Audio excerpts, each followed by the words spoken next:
Doctor Ajmal بھٹی صاحب نے جب نتائج کا اعلان کرنا شروع کیا تو انہوں نے بڑی خوبصورت بات کہی، بڑی اہم بات، کہ سبھی بچے جو ہیں وہ پہلے نمبر پر ہیں۔ تو میں جب آیا تو میں پیچھے جا کے بیٹھ گیا، اور سچ پوچھیں تو میں پیچھے ہی بیٹھنا چاہتا تھا اور وہیں بیٹھا رہنا چاہتا تھا۔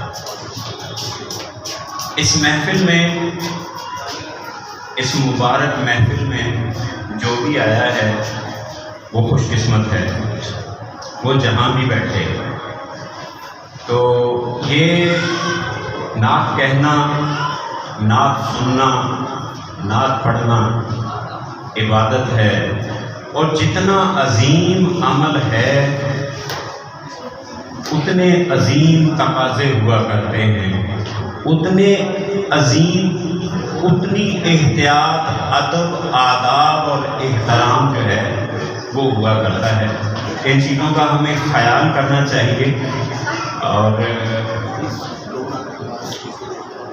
وہ فارسی شاعر نے کا جو شعر ہے کہ ہزار بار بشویم دہن سے مشک و گلاب، ہنوز نام تو گفتن کمال بے ادبی۔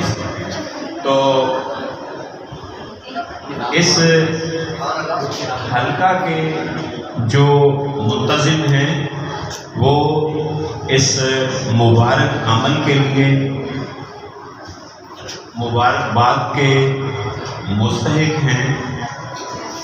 یہ سفر اللہ کا خیر و عافیت سے اس کو جاری و ساری رکھے۔ تو مجھے بلانے کے لیے اور خصوصاً یہاں پر بلانے کے لیے، میں ویسے وہیں بیٹھنا پسند کرتا ہوں اور مناسب سمجھتا ہوں۔ اللہ ہم سب کو اپنے حفظ و امان میں رکھے، اور اس مبارک عمل کے جو تقاضے ہیں، جو آداب ہیں، ان کو ملحوظ خاطر رکھنے کی توفیق۔